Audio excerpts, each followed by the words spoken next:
Chuti bakunze ibiganiro by'Indundi TV ndabaramukije nkongera kandi nk'abana mwiriwe bivanye naho muherereye muri kano kanya nkuko mubizi rero Indundi TV idasiba kwama ibatorokanyeza amakuru atandukanye y'inkino murazi neza yuko mu ndwi iheze niho iganaga Primus League ryari ryatanguye kundwi yayo ya mbere aho twovuga umugwa muzinga wanganije n'umugwi wa Royal FC mu gihe hari mu Kayanza umugwa Kayanza United usindwa imaga n'umugwi wa Les Elephants ibisindo bibiri kubusa hari Makamba umugwi wa Aigle Noir de Fighter murazi neza yuko wari umunsi wahariwe Aigle Noir nukuvuga Aigle Day mbosi wahariwe Aigle Day rero nukuvuga rero umugwi wa Aigle Noir waciye witwara neza imbere y'abakunzi bawo utsinda umugwi wa Olympic Star ibisindo bibiri kuri kimwe ku rundi ruhande hari igitega ku kibuga c'ingoma umugwi wa Musongati wirahira umugwi wa Interstar bigoranye cyane igisindo kimwe kubusa ahani Bujumbura umugwi wa Atletico Academic usindwa n'umugwi wa Burundi Sport Dynamique ibisindo bibiri kubusa tukaba twarashoboye gufata amasanamu y'ugo rukino raba ingene ibitsindo byinjiye.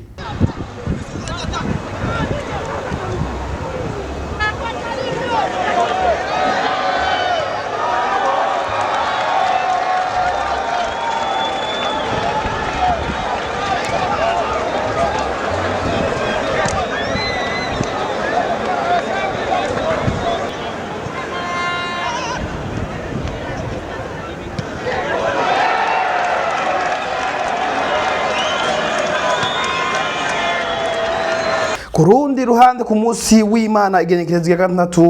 muri uku kwezi kwa Nyakanga igana ryarabandanije aho twovuga umugwi wa Bumamuru ahari iwabo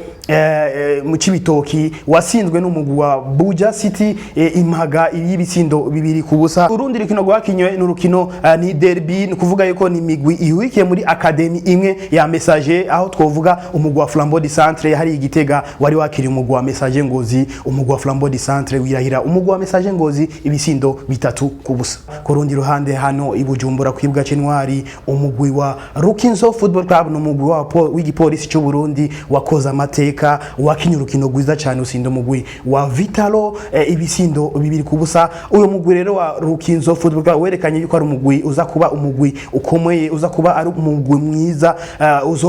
uza kuba ari uruno mu migwi ikomeye cyane yo muyigana gyo muri uno mwaka w'ibihumbi 2020 gushira ibihumbi 2021 tukaba rero twarafashe amasanamu y'ivyo bisindo ngene vyinjiye rangene ibisindo byinjiye.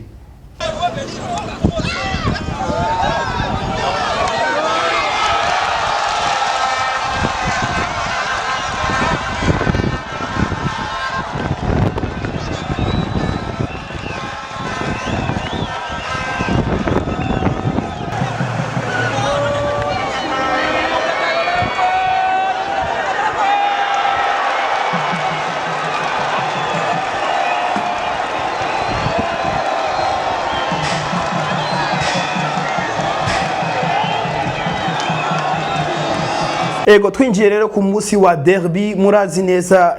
muri ino ndwi haza kubura urukino rukomeye cyane uza guhuza umugwi wa Interstar hamwe n'umugwi wa Vitalo murazi neza yuko iyo akaba ari imigwi ikomeye cyane hano mu gihugu ndetse ikaba inafise n'abakunzi benshi cyane mu gihugu ni kuvuga rero ku munsi tugiye ku munsi wa Gatandatu igenekerezo rya 12 Nyakanga mwaka w'2020 isaha indwi n'igice umugwi wa Burundi Sport Dynamique uzowakiriye umugwi wa Musongati hano ku kibuga c'intwari mu gihe isaha 10 niho rero haza kuba urugo rukino rukomeye cyane rurindiriwe n'insinzi y'abantu n'urukino ni derby imwe ikomeye ni derby y'Ibujumbura iza guhuza umugwi wa Interstar hamwe n'umugwi wa Vitalo Football Club. Kurundi ruhande urukino ruzoba hari urundi rukino ruzoba n'umugwi wa Les Elephants uzohura n'umugwi wa Atletico Academic hariya ku kibuga c'urunani mu Cibitoki isaha 9. Olympic Olympique Star hariya ku kibuga c'umuco Olympique Star hari Muyinga uza kuba wakiriye umugwi wa Buja City isaha 9 ku kibuga c'umuco. Aigle Noir des Fighters hari Makamba ku kibuga ca Peace Park citiriwe nyene cubahiro nyakwigendera nyene cubahiro umukuru w'igihugu cacu c'u Burundi uza kuba wakiriye umugwi wa Message Ngozi. Mukaba muzi neza rero yuko umugwi wa Message Ngozi utari kuvyitwaramwo neza mu gihe ari umugwi uzoserukira igihugu mu mahiganwa ya CAF Champions League mahiganwa mpuzamakungu. Ku rundi ruhande hariya